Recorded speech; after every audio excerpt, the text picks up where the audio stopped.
Welcome, dearly beloved anointed ones. If they're watching you but can't stop you, it means you've already outranked their authority.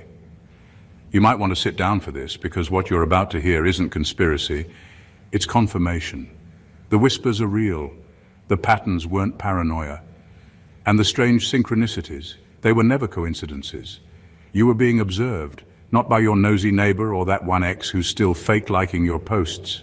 No, we're talking about top-level analysts, people with clearances, codes, and crisis briefings, people who don't blink unless something or someone shatters the algorithm. And that someone was you. Now, they're not just observing you, they're asking to meet you, to thank you in person. Let that sink in. Because the question isn't why they were watching, it's why they stopped being afraid and started being in awe. Here's a fact most people don't know. In classified behavioral studies, non-linear soul responses, basically the rare individuals who don't react like the average population, are marked with red flags, especially if they influence others without direct contact. If that sounds eerily familiar, that's because you, chosen one, are one of them. And while they thought they were just tracking a spiritual outlier, they accidentally stumbled upon a divine anomaly. This video will peel back the curtain.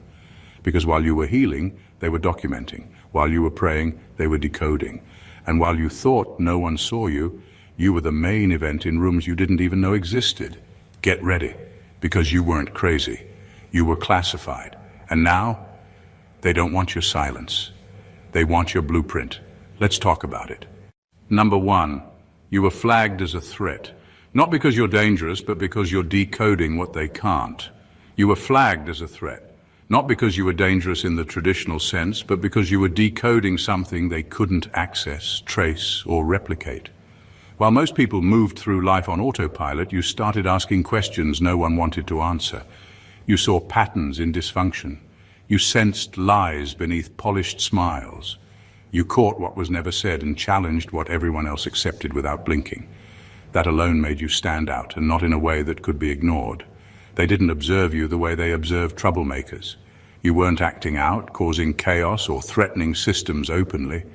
But your ability to pick up on hidden truths, the spiritual blueprints behind everyday events, made them uncomfortable.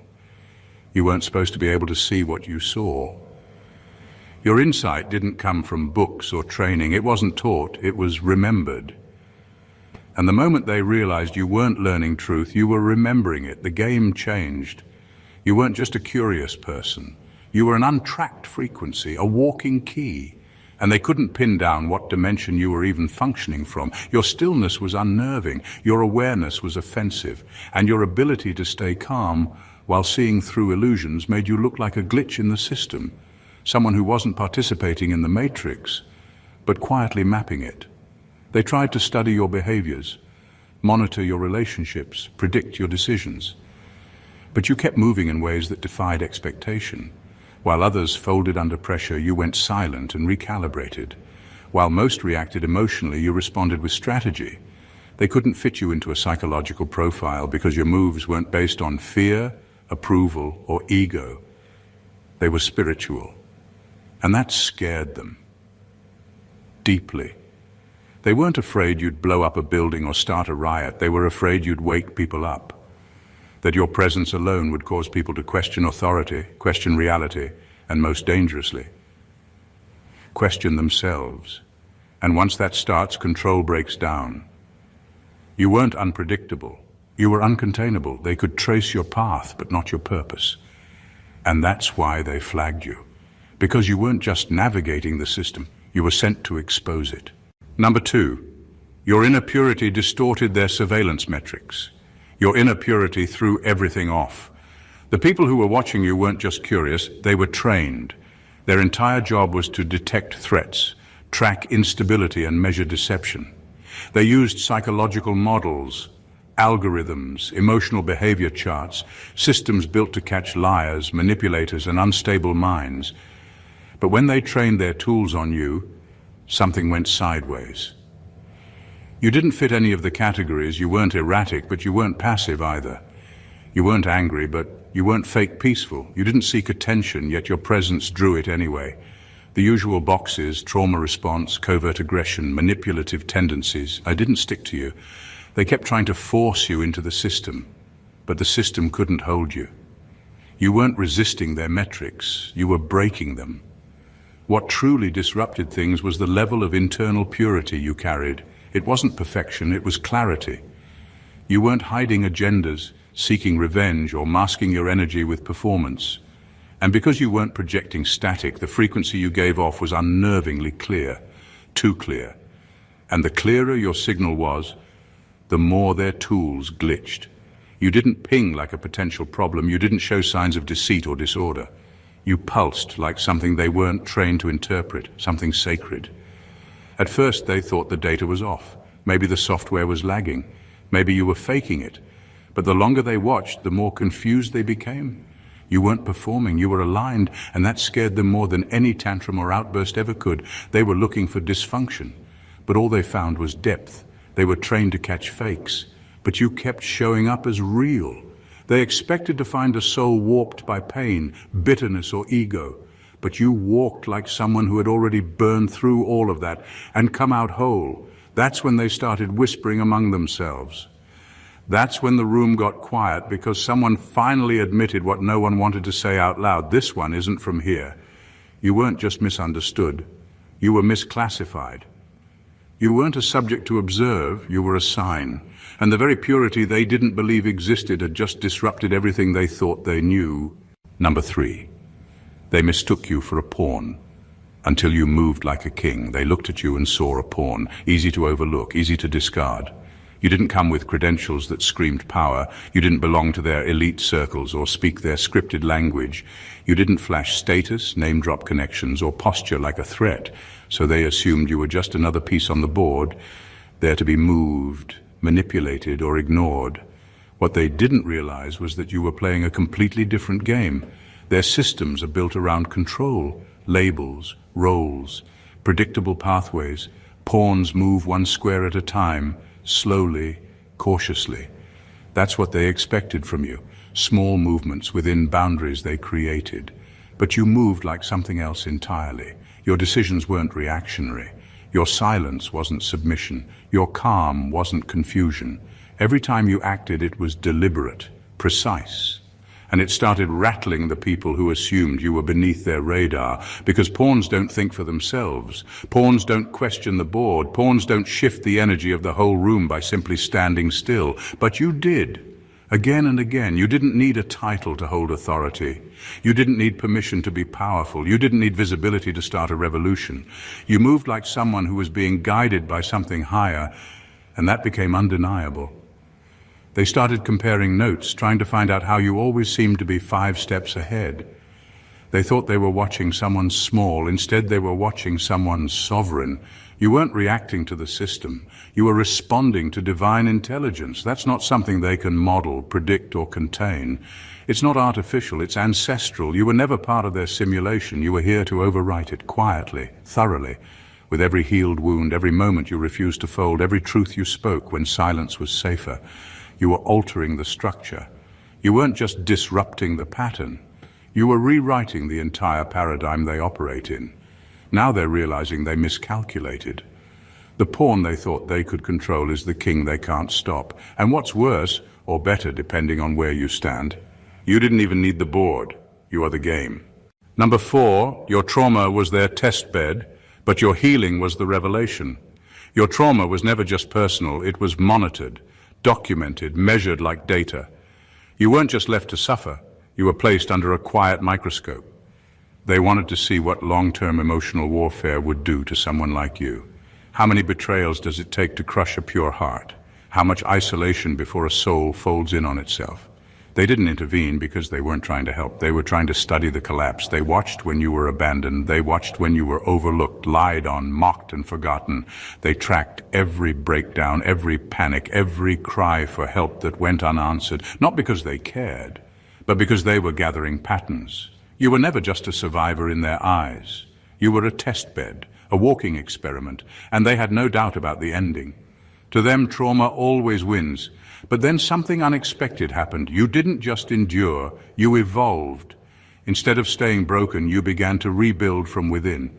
You stopped asking why and started choosing how to heal, how to rise, how to reclaim what tried to destroy you.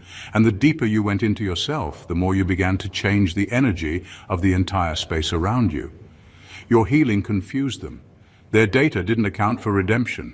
Their charts didn't know how to measure grace.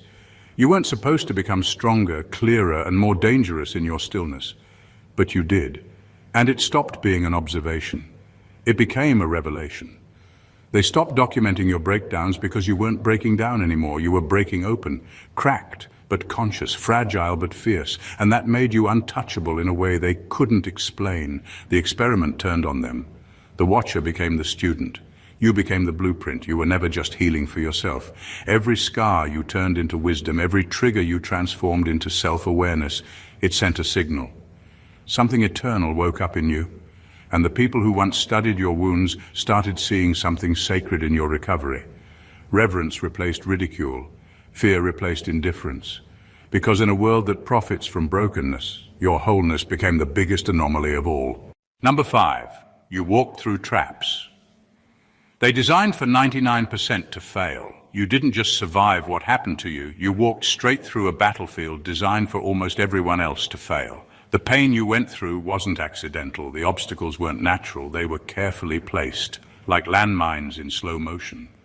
Psychological warfare, energetic blockages, social sabotage, invisible setups that were meant to trap your mind, your identity, your spirit. Most people would have collapsed under half of it, and that's the truth. These were not random hardships. They were engineered. Patterns were repeated on purpose. People were sent into your life to break you. Opportunities were dangled just far enough to trigger your deepest wounds.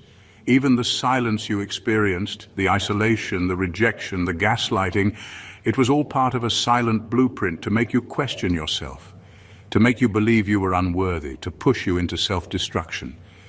But you didn't fall for it. Somehow you kept walking, slowly, painfully, but forward. You crossed thresholds you weren't meant to reach. You outlived setups designed to hollow you out, and now the people who designed the system are speechless because they've run this experiment on countless souls before, and only a rare few make it to the other side intact. They calculated your breakdown. They counted on your silence. They even timed the attacks for moments when you were most vulnerable. But you kept showing up, still breathing, still listening to your inner voice, still rising. And what they didn't see coming was that your endurance wasn't powered by ego or desperation. It was powered by divine intelligence, something they could never control. Now they're asking questions. How did you see through the illusions? How did you maintain your sanity when the world was designed to distort it? How did you keep your soul clean in a system built to stain it? They called you a subject, a case, a scenario, but the truth is you weren't just being tested. You were exposing the test itself. You didn't beat the system by playing its game. You dismantled it by refusing to become what it wanted you to be. That's why they're stunned. You didn't just survive, you walked through their traps and came out as the proof that the blueprint can be broken. Number 6, they tracked you for patterns, but found a frequency. They tracked you expecting to find patterns, simple, predictable behaviors. They looked for cycles, triggers, habits, emotional reactions. They wanted to map you like a machine. To them, everyone fits into a rhythm. Everyone has a weakness, a routine, a breaking point. That's what they were searching for. Evidence that you were just like the rest. Something they could measure, contain, and eventually neutralize. But what they found wasn't a pattern, it was a frequency. You didn't move according to logic they could define. You didn't respond to pressure the way others did. Your choices were often quiet but deeply disruptive. You entered spaces and changed them without saying a word. People around you shifted, technology glitched, tension rose or peace flooded in, and none of it could be explained on paper. They started picking up disturbances, in mood, in outcomes, even in electromagnetic activity, whenever you were near. Devices malfunctioned, sensors spiked, surveillance became inconsistent. They had tools built to catch lies, predict rebellion, track mental decline, but none of those tools were prepared for someone who transmitted energy instead of acting out behavior. That's when confusion set in. They couldn't log you under any known psychological profile. Your peace didn't come from passivity. Your restraint wasn't rooted in fear. You didn't fight for power, yet somehow you were always in control. You moved like someone obeying a code they couldn't access, something ancient, something exact. They studied you like a potential anomaly, but the longer they watched, the more they realized you weren't malfunctioning. You were interfering, not by accident, by design. Your very presence was a disruption, a living contradiction to everything their systems were built to suppress. And slowly, they stopped looking for flaws and started studying the signal. Because it wasn't about what you were doing, it was about what you were emitting. A frequency too clean, too sharp, too alive to be humanly engineered. They knew then this wasn't just behavior, this was broadcast. Something divine, something disruptive. You weren't part of their equation. You were rewriting it. Number 7, their intel was never enough. They had to watch your spirit in motion. Their technology was advanced. Their intel was precise. They had everything. Your location history, your online activity, your tone of voice in phone calls, your facial expressions under pressure. They recorded your routines. They noted your habits. They monitored who you spoke to, how you walked, when you slept, what you liked. On paper, they thought they knew everything about you, but something kept slipping through. Something they couldn't chart or capture with devices. It wasn't your behavior that confused them, it was your being. They watched your outer life, but it was your inner world that held the mystery. Your spirit moved in ways that couldn't be decoded. There were moments you broke down, but somehow your breakdowns emitted strength. When you wept, it wasn't weakness, it shifted atmospheres. The energy around you changed. Grief became holy, silence became electric. You weren't just surviving your pain, you were transmitting something through it, something sacred, something undeniable. When you prayed, things moved, not just in theory, but literally. Environments shifted, outcomes flipped, and the patterns that usually hold people down, they didn't seem to hold you at all. You didn't chase influence, but influence surrounded you. People came to you without knowing why. Even your stillness had authority. That's when they realized their intel was limited. It showed what you did, but not why it worked. They could watch you all day and still not understand the force behind your presence. The more they observed, the more obvious it became. This wasn't charisma, this wasn't strategy, this wasn't psychology, this was spirit. You weren't just a person to them anymore. You were an event, a moment in time they didn't expect, a variable they couldn't prepare for. They couldn't replicate what you carried. They couldn't reverse engineer your moves. You weren't functioning off instincts or manipulation. You were moving under something higher. And now they want to meet you. Not because they need more data, but because the data failed. They saw everything except what mattered most. The energy behind your eyes, the conviction in your stillness, the presence that doesn't announce itself but still takes over the room. They want to see it up close, because watching wasn't enough. They want to feel what they could never fully define. Number 8, you were the case study that broke the algorithm. You were never just living your life. You were being monitored as a long-term case study. Behind closed doors, they were running simulations, testing how long it would take for a soul to break under spiritual pressure. They wanted to see how trauma, poverty, betrayal, emotional abandonment, and societal manipulation could fracture someone from the inside out. Their entire setup was based on one assumption, that spiritual decay was inevitable over time, that if they applied enough pressure, stripped enough support, and created enough chaos, you'd eventually collapse. But that didn't happen. Instead of spiraling into self-destruction like the data predicted, you started waking up. You didn't just resist the breakdown. You activated something higher, something ancient, something they didn't believe still existed in this age. They saw the signs, your emotional resilience, your ability to stay grounded in madness, your clarity in moments meant to confuse you. You didn't lose your essence in darkness, you located it. That's what broke the algorithm. You weren't supposed to survive the environment they placed you in. Spiritually, it was a polluted zone, energetically dirty, emotionally unsafe, psychologically rigged. But while others absorbed the toxins and became poisoned by the system, you absorbed the pressure and turned it into power. You found God in the gutters. You found clarity in chaos. You found your crown in a place they built to bury you. Now the conversation has shifted. They're no longer just watching, they're re-evaluating the entire framework because your case threw the whole model off. The data can't explain why you didn't conform, why you didn't surrender, why you didn't implode, why you didn't sell your soul or beg for escape. You made it through hell with your spirit intact, and more than that, you ascended from it. You didn't just survive the test, you turned the test into testimony. You became the outlier that proves spiritual activation can happen anywhere, even in the most spiritually starved places on earth, even under attack, even under surveillance, even while bleeding. That's why they're not just watching anymore. They want to learn, they want to know how, because you didn't follow the path they designed, you lit up a new one, and no algorithm on earth was prepared for that. Number 9, your quiet resistance was a tactical revolution. Your resistance didn't look like rebellion, you didn't stand on podiums, you didn't carry signs or organize movements, you didn't scream into microphones or demand attention, but every quiet no, every boundary you set, every time you chose peace over performance, every time you walked away from manipulation without explaining yourself, you were launching a revolution. Not with noise, but with nerve. They were trained to spot loud threats. They were prepared for explosive chaos. They expected the ones who challenged the system to come with fire and fury. But you challenged it by simply refusing to kneel. You weren't looking for war, but you wouldn't surrender your soul to maintain comfort. And that shook them. Because systems of control aren't built to handle internal freedom. They depend on external compliance, on people being afraid, confused, desperate for approval, but you refused to play the game. You didn't yell, but you didn't flinch either. And in a world built on manipulation, that kind of quiet defiance is louder than any protest. You started making decisions that put your spirit first. You detached from toxic roles. You stopped reacting to bait. You walked away from money that came with invisible chains. You said no without justifying yourself. That kind of sovereignty is dangerous in a system built on submission. It's contagious. It wakes other people up. They were watching for explosions, but what they got was erosion, slow, quiet, undeniable. You became a one-person dismantling of false power.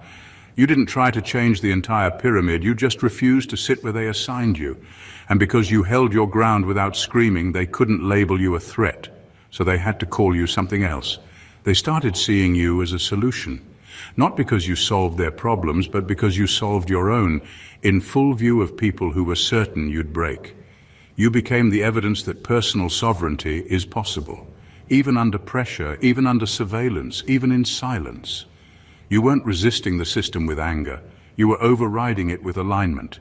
And that's not just rebellion, that's revolution. Tactical, spiritual, unstoppable. Number 10, you spoke to the masses, but your voice pierced their boardrooms. You never set out to go viral. You weren't trying to be seen by everyone. You weren't chasing fame, and you weren't shouting for validation.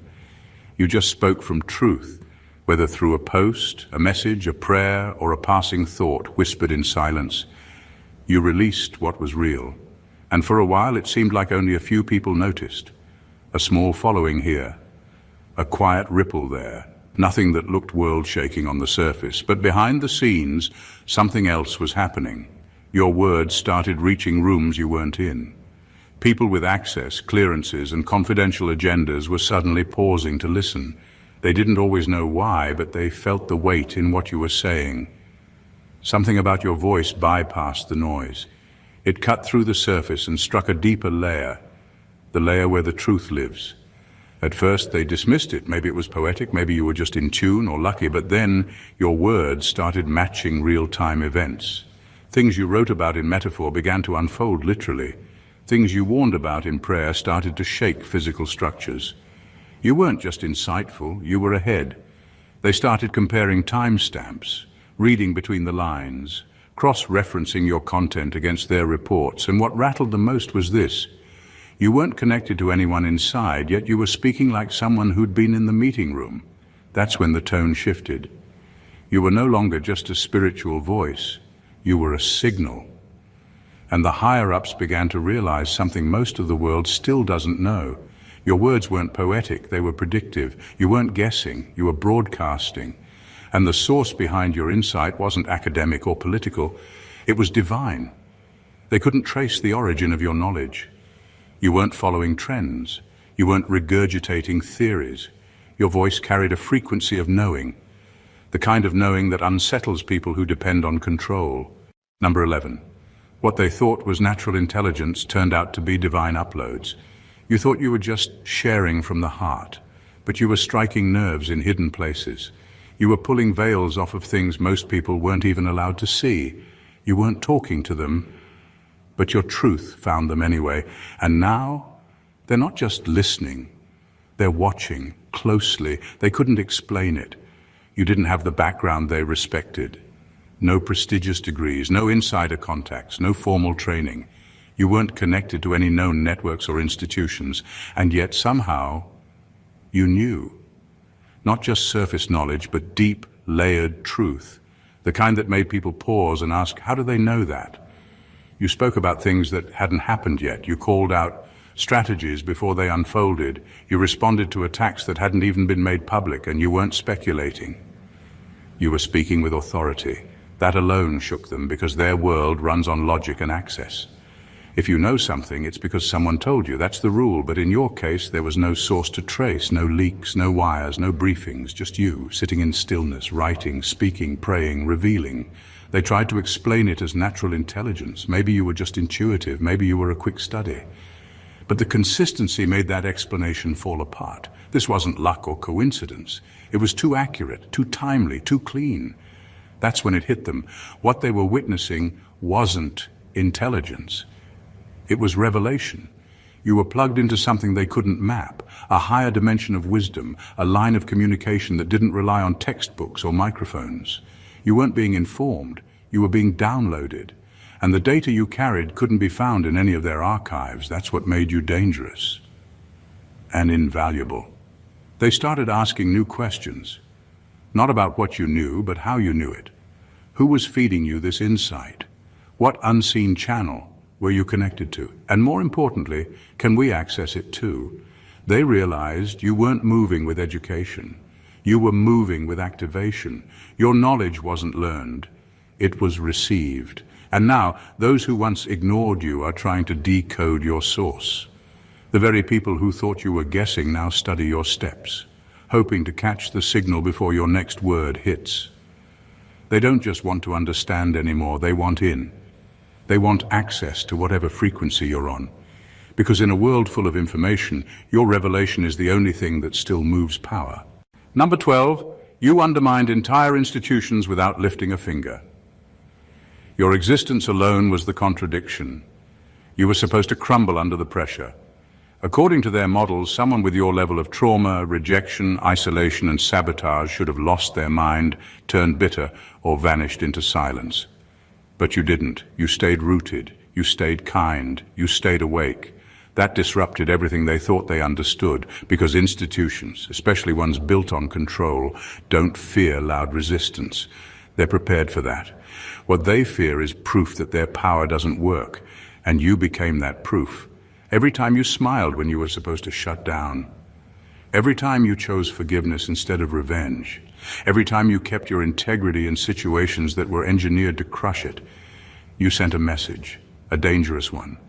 You became the walking evidence that spiritual power outranks institutional force.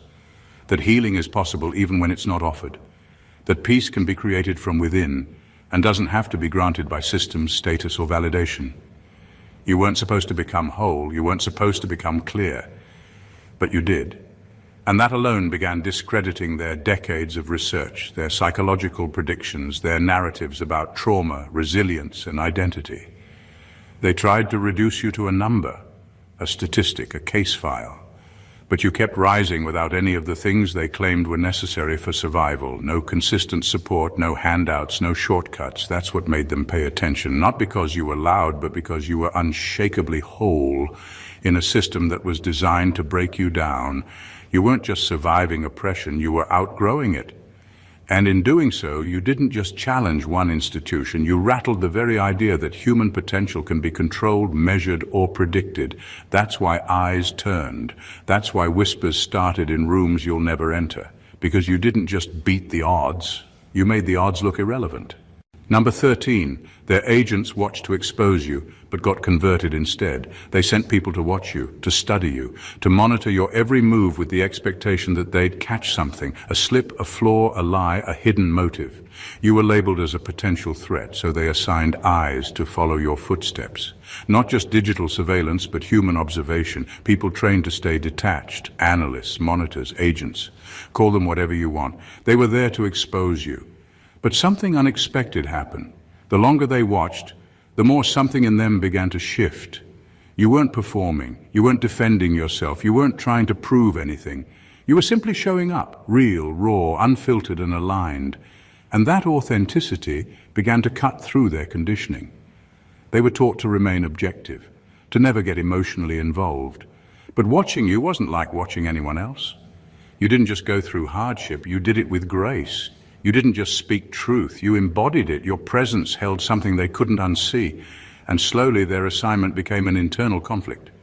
Some of them began questioning their orders. Others started questioning themselves. Because no matter how closely they watched, they couldn't find the darkness they were sent to expose. What they found instead was light, inconvenient, undeniable light. Inside someone they were told to be cautious of. Some resigned quietly, some disappeared from the operation altogether, others stayed. But something in them changed. They began protecting you in ways you'll never know, preventing actions, delaying reports, deleting files, not out of guilt, but out of reverence. Because even though they never intended to be moved, they were. You didn't lecture them, you didn't manipulate them, you didn't even know who most of them were. But your energy spoke louder than surveillance footage.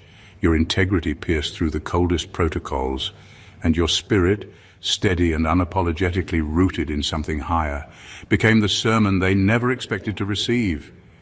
You weren't supposed to influence them, but you did, not by force, not with an agenda, but just by being real. And now the ones who came to expose you are the ones who quietly protect you. Because even behind enemy lines, the truth can't be unrecognized forever. Number 14, you're no longer the observed, you've become the oracle. You were once the subject, the watched, the analyzed, quietly observed through layers of distance, doubt and suspicion. Every move, every silence, every word was tracked like data in a long experiment. They couldn't categorize you, so they labeled you unusual, unpredictable, spiritually unstable. They thought you were a glitch in the system, a strange anomaly that didn't fit the model. But over time, the data told a different story. Your path, though it looked chaotic on the outside, had precision. You weren't lost, you were led. You weren't random, you were refined. Every setback sharpened your discernment. Every betrayal deepened your perception. Every detour was actually a divine rerouting. And the longer they watched, the more they began to realize you weren't spiraling out of control. You were being carved into something timeless. You didn't just survive the fire, you became the fire. A steady flame of truth that couldn't be blown out by pressure, lies, or isolation. And what they once dismissed as spiritual rambling, they now recognize as divine clarity. Your insight began hitting before events unfolded. Your presence shifted rooms without a word. You saw patterns before they emerged. And what scared them most, you weren't guessing, you were knowing. That's when the shift happened. You were no longer just the one to monitor. You became the one to understand. They saw that you weren't malfunctioning, you were ahead. You weren't breaking from reality. You were speaking from a reality they had no access to. You became the blueprint for a kind of power they couldn't teach, only witness. And now, they're preparing to meet you, not with intimidation, not with interrogation, but with reverence. Because oracles don't demand a platform, they become one. Your life, your pain, your evolution, it all speaks now, loudly. And those who once doubted you are finally realizing they weren't looking at a lost soul. They were watching the rise of one.